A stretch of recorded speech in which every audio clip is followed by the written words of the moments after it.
Advocate প্রবন্ধের জন্য পাওয়া প্লিজ। এই যে বর্তমানে শেখ হাসিনার যে কি বলে লজ্জাজনক পতন, এই ঘটনা কিন্তু আরো এটার রেস কিন্তু অনেক পিছন থেকে।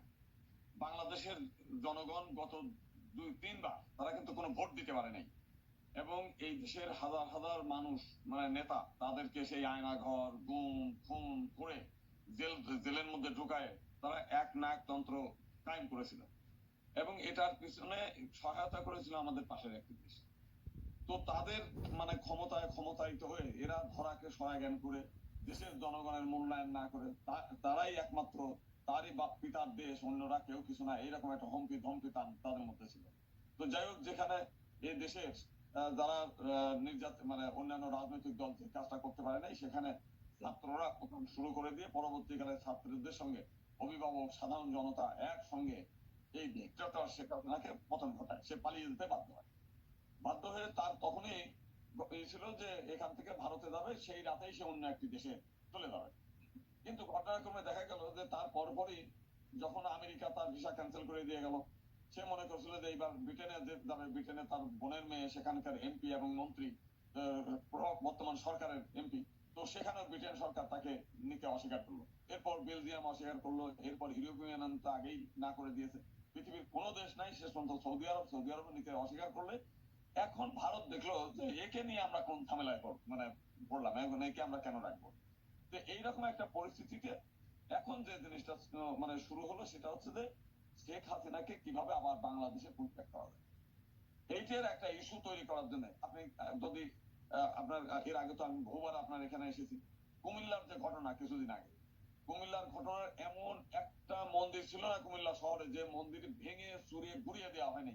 প্রতিটি হিন্দু বাড়িতে হামলা হয়েছে, মন্দির তছনছ করে দিয়েছে। সেখান থেকে চাঁদপুর থেকে একেবারে চৌমোহনী পর্যন্ত, চৌমোহনীতে বিশাল বিশাল বড় বড় মন্দির, সেই মন্দিরগুলো একেবারে মানে করে ফেলছে, ধুলায় মিশিয়ে দিচ্ছে, সেরকম মন্দিরগুলো পুড়িয়ে দিয়েছে। তো সেই রকম ঘটনার যে ঘটছে, এর আগে নাসিরনগরের ঘটনা, গ্রামকে গ্রাম জ্বালায় দিছে। এর আগে অভয়নগরে গ্রামকে গ্রাম জ্বালায় দিছে। এর আগে সেই চট্টগ্রামের চকরিয়ায় মানে একসঙ্গে 12টা মন্দির 50টা হিন্দু বাড়ি পুড়িয়ে দিয়েছে। সেই ঘটনার তুলনায় এইটা কিন্তু কিছুই না। সারা বাংলাদেশে 64 জেলার মধ্যে 27টি জেলায় শুধু আওয়ামী লীগের কিছু হিন্দু নেতা এবং হিন্দু নেতাদের বাড়ি, এইরকম একটা ঘটনা। হিন্দু নেতাদের বাড়ি এবং কিছু আর হচ্ছে উত্তরবঙ্গের কিছু মন্দির, যে মন্দিরগুলোতে একেবারে অরক্ষিত মন্দির, দিনে এরা হয়তো ওই যে কালী মন্দির এই মন্দির সেইগুলো রাতের অন্ধকারে কে বা কাপুরায় দিয়েছে। এর আগে আমরা 2012 সালে আমরা দেখেছি ওইখানে বালিয়াডাঙ্গিতে 12টা মন্দিরে 14টা, 2012 না 2023 সালে 14টা প্রতিমা ভাঙচুর। সেটা নিয়ে আমরা অনেক মিছিল মিটিং বিক্ষোভ প্রতিবাদ করেছি। এরপরে দেখা গেল যে ওখানকার এমপি দবিরউদ্দিন সাহেব, সেই দবিরউদ্দিন সাহেবের লোকজন মিলে ওইটা ভেঙে প্রতিপক্ষকে ঘায়ল করতে চেয়েছে, দবিরউদ্দিন আওয়ামী লীগের। এবং এই যে কুমিল্লার ঘটনায় সেটা বাহার সাহেবের নেতৃত্ব হয়েছে। এরপরে বিভিন্ন এলাকায় যেখানে প্রত্যেকটি ঘটনায় আমাদের দেখছি, সেই রংপুরের যে পীরগঞ্জ 2টা গ্রাম একেবারে জ্বালায় দিয়েছে, সেইখানে হাতে নাতে ধরা পড়ছে যুবলীগের নেতা। তো প্রতিটি ঘটনার পিছনে আমরা দেখেছি আওয়ামী লীগ। এবং এর আগে যদি আমরা একটু আগে যাই, 2001 সালে যখন বিএনপি ক্ষমতা আসে, তখন ভোলা থেকে আরম্ভ করে সারা বাংলাদেশে বিশেষ করে দক্ষিণাঞ্চলে ব্যাপকভাবে হিন্দুদের উপর হামলা হয়। সেটা নিয়ে মুনতাসির মামুন, শাহরিয়ার কবির ভলিউম ভলিউম বই, সেটা নিয়ে সেই বিভিন্ন ডকুমেন্টারি তৈরি করে বিশ্বব্যাপী প্রচার করে এমন একটা বোঝাইলো যে আওয়ামী লীগ ছাড়া হিন্দুদের আর কোনো উপায় নেই, আর কোনো জায়গা নেই। শেষ পর্যন্ত সেইটা নিয়ে আমরা বিএনপি জামাতের কাছে সেই সময় বিচার চাইলাম, তারাও বিচার করলো না। পরবর্তীকালে আওয়ামী লীগ ক্ষমতায় আসে 2006 সালে, তাদের কাছে বিচার চাইলাম, সেটাও বিচার করলো না। পরবর্তীকালে হাইকোর্টে একটি রিট হয়। সেই রিটের ফলে হাইকোর্ট এই আমাদের যে বর্তমান রাষ্ট্রপতি শাহাবুদ্দিন সাহেব, তাকে কমিশন করে, তাকে প্রধান করে আরো 2জনকে দিয়ে কমিশন করে একটা কমিশন গঠন করলে তারা 25,000 অভিযোগ পায়। 25,000-এর মধ্যে সম্ভবত যেটা সেটা হচ্ছে যে যার মধ্যে আওয়ামী লীগের নেতা কর্মী সরাসরি জড়িত, সেগুলো বাদ দিয়ে আপনার 5,000 তারা রিপোর্ট পেশ করে। সেই 5,000 রিপোর্ট কোর্টে জমা হয়, সেগুলো গেজেট হয় এবং কোর্ট বলছিল সেগুলোর বিচার করতে। এরপরেও আওয়ামী লীগ সরকার সেগুলো বিচার করেনি। তার মানে পরবর্তীকালে আমরা ভোলায় যখন আমাদের সংগঠন হলো, তাদেরকে আমি জিজ্ঞেস করলাম, তারা বলে যে টোটাল ঘটনা তো তোফায়েল আহমেদের নেতৃত্বে এগুলো হয়েছে। পরবর্তীকালে তার সঙ্গে বিএনপি জামাত জড়িত হয়ে গেছে হয়েছে ফলে।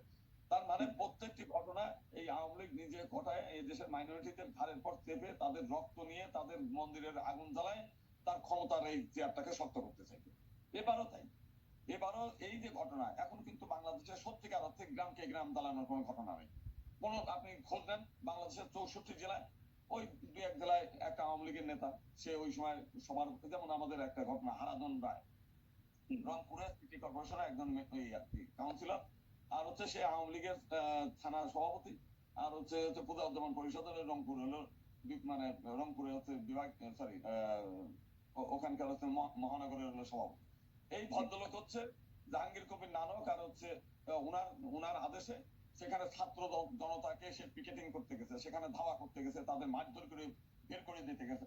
এরপরে তার হামলায় সে নিহত হয়েছে, এবং ওই দিনে শুধু উনি নিহত হয়েছে তা না, ওই দিনে আমাদের এই নরসিংদীতে আওয়ামী লীগের প্রায় পদস্থ মানে মানে কর্মীরা তাদের প্রায় 7 জনকে পিটিয়ে হত্যা করছে। প্রায় ওই দিনের ঘটনায় আওয়ামী লীগের প্রায় 50 না 55 জন আওয়ামী লীগের নেতা মারা গেছে, তার মধ্যে হিন্দু একজন।